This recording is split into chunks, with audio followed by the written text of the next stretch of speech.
So into November now, and we're on to a new theme for those of you that fancy taking part.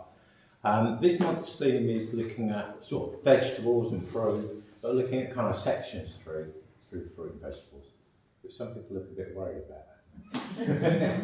So if you fancy trying that, that's the theme for this month. This month is just going to be a 3-week month, because next week I'm not running a session, so there's no class next week, because I've basically taken the exhibition now. So yeah, so we'll have this 3 weeks on this one. Then the project after this, for December, will be winter scenes or animals in winter, that sort of thing. So that's the December one. Right. So what was suggested is, so I've got a few different bits and bobs here you can use if you want. Pears seem to come quite nice. I tried cutting up these quince, but they seem to go quite brown very quickly. So maybe not any more of those. But and then the pumpkins I think will probably last a little while. So I'm hoping that this will last a couple of weeks. So I think that makes quite an interesting. When you're setting up still lives, it's quite. The nice thing about a still life as a project is that you get to kind of set up the whole thing. It's not like just selecting a bit of landscape, you're actually kind of literally staging it. So it's your choice what you want to include, it's your choice of colours, textures, forms, contrasts. You're contrasting maybe smaller objects with bigger objects, and there was also a little bit of debate this morning about how many objects you might want to include. Some things just feel right, really. And I find that a great way of learning about composition is to look at other paintings and maybe sketch other paintings. What I suggest to start with is, before you sort of dive straight into painting, if you're thinking of doing painting, maybe a little bit of sketching, maybe just plan out a little bit on paper. So it doesn't have to be incredibly detailed. This is a very quick sort of sketch, maybe 10-15 minutes. Sketch. Sorry. No. So I'll see if I can do the same with this little setup. And I've been, trying these. So it's really these little bits of pumpkin. I've got another pair that I thought might be I quite like the idea of the pair, but I think this colour background is a bit too light, so I'll just go with the pumpkin. What I tend to do is just, when I start, just sort of feel my way around the shapes to start with. So I'm thinking, perhaps I'll do this, actually maybe a little bit darker than that. Will that show up? Just want something that's a little bit lighter, but not too, something that you can see. Maybe I'll use those two, a red and a brown. So you could, if you're using pencil, just start quite lightly.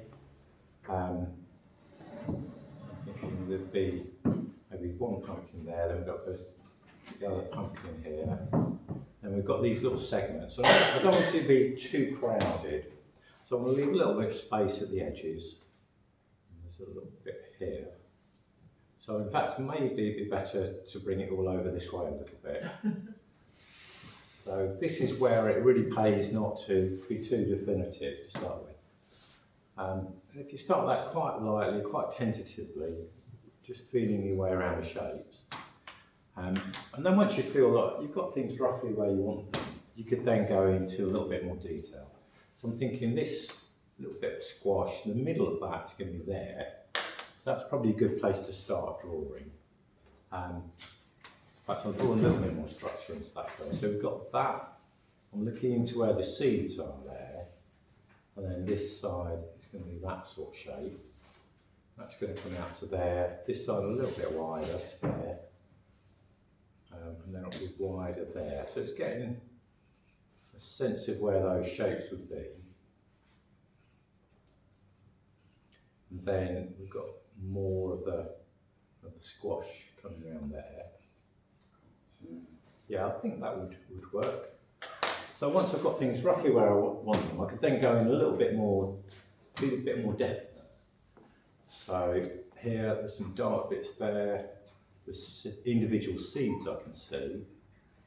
So I'm not actually going to draw every seed, but there are some that really stand out, in terms of their shapes. And you've got to be a little bit careful with something like where you've got repeated shapes, like somebody who's drawing grapes this morning or seeds, you don't want to just be cloning the same shape and doing that sort of thing. Try and be a little bit more, use the visual information you've got a little bit more. So here we've got one on its side, and then here I'm seeing maybe, again, quite a few on their sides, and then a few that I can see face on. So it's worth spending a little bit of time on that. But really for a compositional sketch, that's probably enough. And then that's the outside, and then perhaps just get some stronger shapes here. We've got that nice little shape at the top there.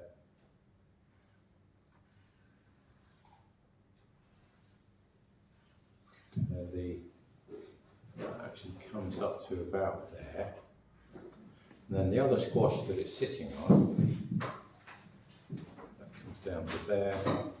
This one's out to here. And then we've got some of these segments, so I want to include some of those. So one of them starts about there.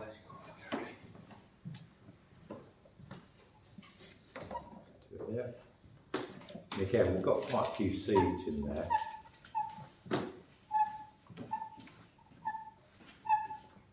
So something just to indicate what we've got there. It's a little bit wider there, and then narrows down. And the other thing about still life is you're using you can use like rhythmic shapes. You've got this same sort of shapes echo. So this shape here will echo the next one, and they're curves that are echoing. I'm actually drawing this a little bit flatter than it is, but it's something like that.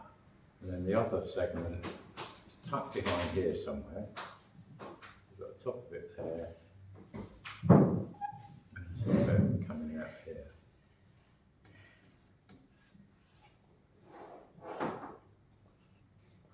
A few seeds there. So that's more or less what I'm seeing. I think that sits fairly comfortably in the space. Maybe I would come in there a little bit, perhaps lose a little bit of that space. If I'm going to design a painting, that wouldn't be too bad a composition. That's got a little bit too much empty space here. So, if you've got a board, that would be the sort of thing that I would include. So it's quite often worth trying different setups, changing things around a bit, see if you can come up with something better. Perhaps do 3 or 4 of these very quick sketches. And I've got some paper over here if anybody hasn't got paper, just to do this sketching first. And then once you're there, you could then go into thinking, right, I want to make a painting out of this, or a proper drawing, a finished drawing, and start a full painting. Any questions? Yeah, all good. Right, okay. Well,